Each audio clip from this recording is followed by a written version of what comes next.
Hey guys, welcome back to Input Plus. Today's video is a computer case. We have the MSI MPG Gungnir 110M. I think that's how it's pronounced. This box is empty. Took out the case, just wanted to show you what box it arrives in. And again, the name is the MSI MPG Gungnir 110M. There's several variations of this case. I think there's a 110R, 111M, 111R. I think the M, I'll show you the case. The M is what I like to think is where they have an opening through the front, like a half mesh. This other side is blocked. It's got the MSI logo. The top part has a mesh opening as well, and so does the bottom. Okay, the R version is RGB as well, but it's got a solid front. I think it's got a acrylic panel on this side, so there's no airflow. This case will take an ATX, micro ATX, and of course mini ITX, and the size is 430 millimeters deep, 450 millimeters high, and 215 millimeters across. So in inches, that would be under 17 inches for the depth, and for the height, it's about 17 3/4 inches, and across is about just under 8.5 inches. So not overly big and not too small, just the right size. There's a ton of features that I like in this case. So to better look at it, let's remove the panels. So it's got a tempered glass side panel here that I'll show you when I remove it. The screws are not captive, so take them all away, all the way out, sorry. And let's remove it's got a handle in the back so you can safely pull it out. And the nice feature about it is the feet has two pairs of stands.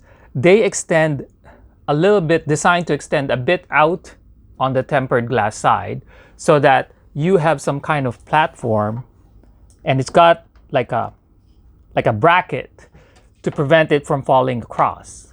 I mean, it can still fall. However, when you're sliding it in, the nice feature is it's got a platform to go to. And then, you can release it a bit, but be careful. So let's take it out so we don't do any more damage. And we'll try to look at the inside. I'll show you the back panel as well. So the back panel, same thing. Captive screws, nope. So take the screws out.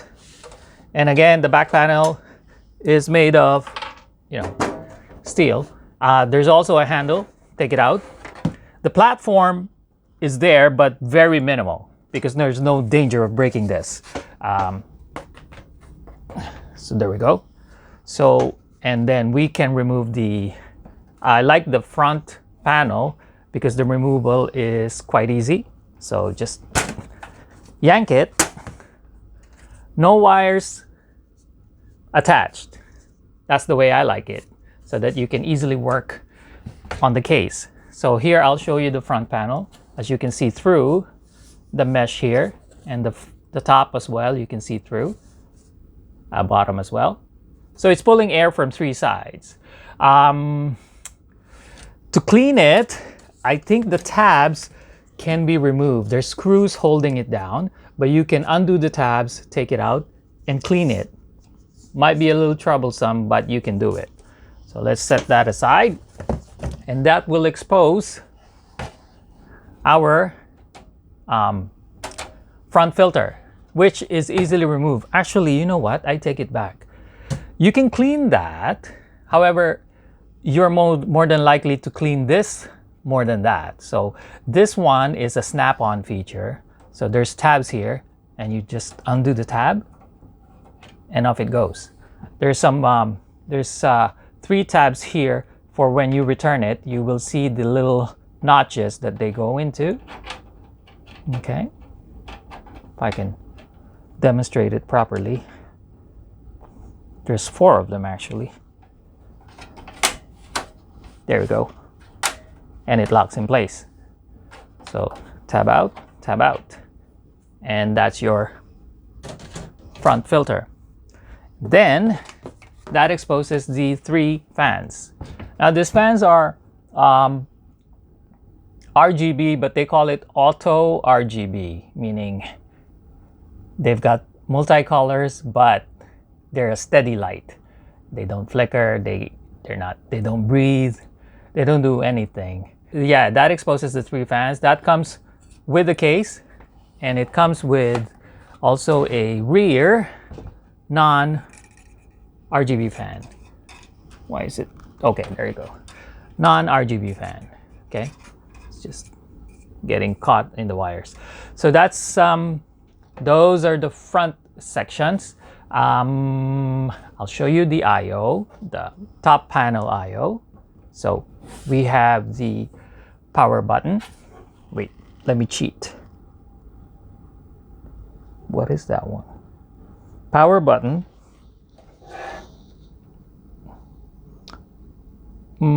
Reset. Sorry. My apologies. Power button, reset button, power LED. Then we have our a USB-C top panel connector. It comes with that. So that's a nice feature of this case. And then we have our 2 USB ports. I think they're 3.0. Yeah, they've got to be 3.0. And then we have our microphone headphone jack. There's an LED button here, but according to the manual, if the model is 110M, it doesn't really serve a purpose. The other end of this button is a 2-pin wire, which you would normally stick into a controller, but there's no controller in this case because the RGB or the lights are fixed. So the fans, by the way, all the fans are powered by 3-pin connectors. That provides the power for the fan and the lights if they are RGB or auto RGB. And while we're here, I'll show you this is the top filter. So it's magnetic, which is quite a common feature nowadays. And then you can fit 2 120 or 2 140 millimeter fans, or 240 or 280 millimeter radiator. The front, by the way, can also do the same. 3 120 fans or 2 140 millimeter fans, 120, 240, or 360 AIO. And in the back, 120, 140 millimeter fan, or a 120 AIO. So lots of flexibility on that. Let's talk about storage. So storage for this case, we have a 2.5-inch SSD or hard disk drive caddy in the back, 1 2.5 SSD or let me get this out of the way, 2.5 SSD or HDD caddy on the top of the PSU shroud. And then for the back, I'll show you another 2.5 or 3.5-inch trays. This HDD tray is removable, and to remove them, and I will show you that, you have to remove, unfortunately, the stand to expose the 2 screws that are holding it on this side. So just go all the way down. There are 2 Phillips screws.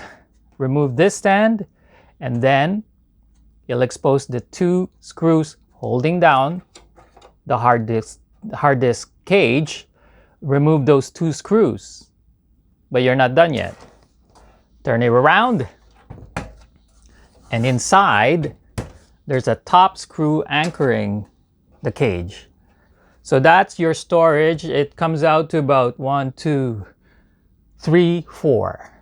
So maximum 2 3.5-inch hard disk drives, or 4 2.5-inch drives. And that's the storage. We have your PSU shroud.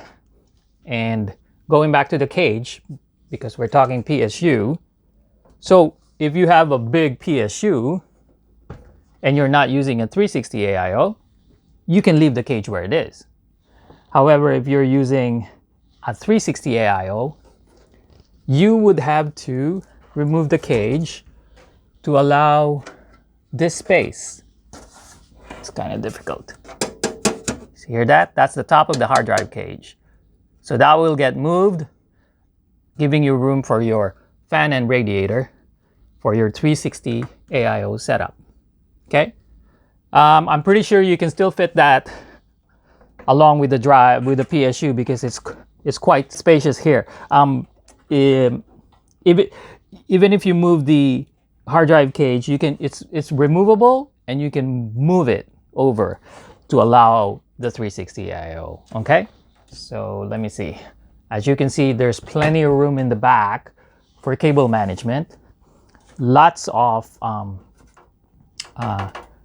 tie down notches, and I love the rubber grommets so that you can hide your cable, and love the Velcro tie downs.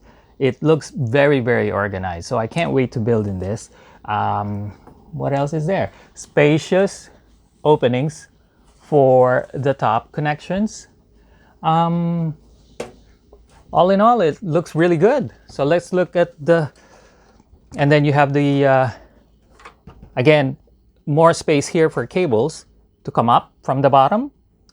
And that's pretty much the features. Oh, almost forgot.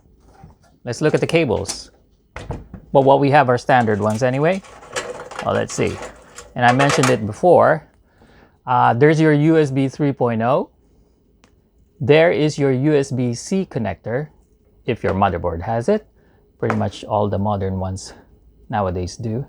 But the one I'm probably going to use here, or the one I'm using for this case, won't have it. Your standard front panel high-def audio, and your front panel connectors. Power switch, power LED, reset switch.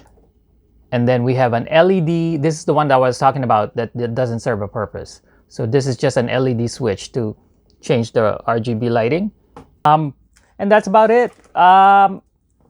So I still haven't decided what to put in this case. I'm pretty sure it will provide a lot of airflow, but that remains to be seen. So on that note, I forgot to request, if you haven't subscribed to the channel, I would appreciate it if you did.